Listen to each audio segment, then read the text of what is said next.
Yeah, so Florida or even the Gulf Coast here in Texas. So these guys live all along the coast of the United States, that southern coast. So they're not as exotic as they look. And he is obviously, I called him a spoonbill. If you look at his mouth, it looks like two wooden spoons pressed together. But he is super, capable of moving things around with it. It's actually very, he can sense a lot of things with it. His sense of touch, his bill is very good. And so he wanders around, he explores the environment with that. Sometimes he finds sticks. Right now is his breeding season, so he's in the mood to build a nest. So he'll find sticks and things and all kinds of good stuff like that, and pick them up. He's very mobile with that bill and able to do a lot of cool things. So he is here by himself right now. He doesn't have a mate, but that's okay. He does all right. No, these guys do all right out in their natural environment. But while he's over here, I'm going to bring out another friend. Come on, Ma. Oh, he's in the grass. What are you doing? He's hiding in the tall grass. He is. I see him. Yeah, Oh, he likes glasses. he likes shiny stuff, that's for sure.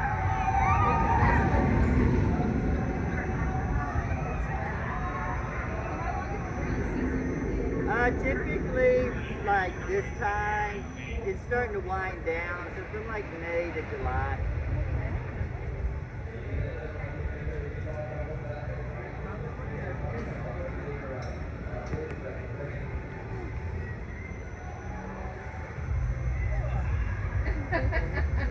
I know. Hey, you guys want to walk over this way?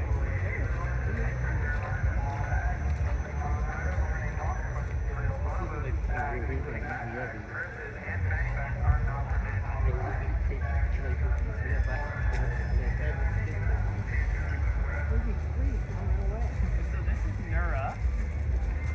Oh, you got it. Nura is a Bennett's wallaby. And again, this is another animal that a lot of people think she looks like a different kind of animal. She looks like a kangaroo, right? Yeah. And they are not kangaroos. A lot of people think she's just a baby. She's just a little one. Nura is full grown. She's actually kind of an old lady. She's about 18 years old. And wallabies and kangaroos, one of the biggest differences between them is just their size. So really, she's just a small kangaroo in a lot of ways. But she is a wallaby. They're classified a little bit differently. And what's really interesting to me is that in between the size of a kangaroo and a wallaby, you have a wallaroo that is a completely different species, but it's just somewhere in between the size of a wallaby and a kangaroo. So it's an interesting classification system for these guys. But she is super great. So what I'm gonna have us do is, if you guys want, like one at a time, you can come up and you can touch. And we'll just touch on her back right here. And yeah, you can give her a little bit of love if you'd like. She might wander around a little bit. She likes to find grass and things like that. But yeah, you can come on. That's all right.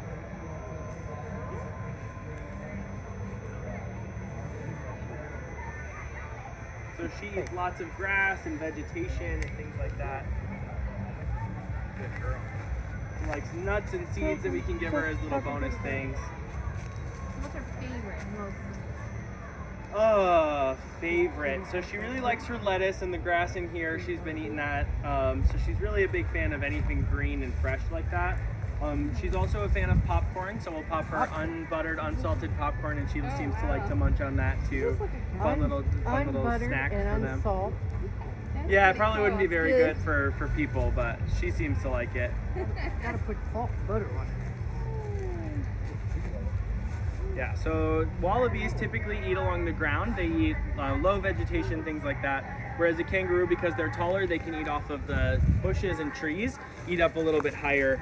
Some fun things that they can get up there. So that kind of is the difference between them as well. Right, good enough. But these guys move very similarly to kangaroos, so they move along with those long, big back feet. You can see those big back feet have a really big toe on there, right? That big toenail. That's good for digging and things like that, and also for defense. If she felt threatened and there was a predator out somewhere, she might get it with that big back foot. She likes the He says she'll attack you. I was afraid she would box him. No, she's a sweet girl. She doesn't. Wallabies can move pretty fast. They can jump pretty high. Nura doesn't typically do that much movement. She's gonna go find a spot to lay down, a shady spot to hang out, and otherwise she's gonna just be chill there. Like I said, she's kind of an old lady. 18 years is pretty much as long as we would expect the lifespan of a wallaby to be. Wow. But the cool thing about that is that here at SeaWorld, a lot of times our animals do exceed their lifespans because they have access to good veterinary care. They get all kinds of fun stuff here. Because the breeding pairs, there's a lot of places for breeding. So there's all kinds of cool stuff that they get from us that allows them to over other birds. live a little bit longer than what we would expect them to live out The in the wild. ambassador team prefers humans over This might be fish other scales for birds, me. so we could try, but it probably wouldn't work out. I know, I have fish scales on me all the time. Really? Yeah. He likes people. One of my favorite things about her are her ears and her eyelashes. So if you see, her ears are really big. That in part helps her to hear predators, obviously, things like that. But also it helps her to thermoregulate. So she's got a lot of hair, right? It's really warm in Australia. Those ears help to circulate a little bit of blood, get that blood flow moving where there's lots of surface area for the wind to come by and cool her off. And then Australia is also very dusty, so she's got really nice big eyelashes that she can keep all kinds of dust and debris out of her eyeballs and make sure she stays really safe. All right, I got one more almond for you, baby girl. She likes to hang out here. Oh, a little scratch. Oh, I dropped it. Yeah, it's got the really flowers bad. Like instead? this luckily is high, it doesn't flood, but we can bring them inside it. We have this Just cream rolls like you, Mom. Good. most of them like it. For the most part, we always catch them standing out in the rain. You guys have any questions about Nura or about Sarge while he's kind He of likes hanging out the over rain. here? So you said if they see We took a the voice yeah, when change, that that means apocalypse you might have an animal that's actually older than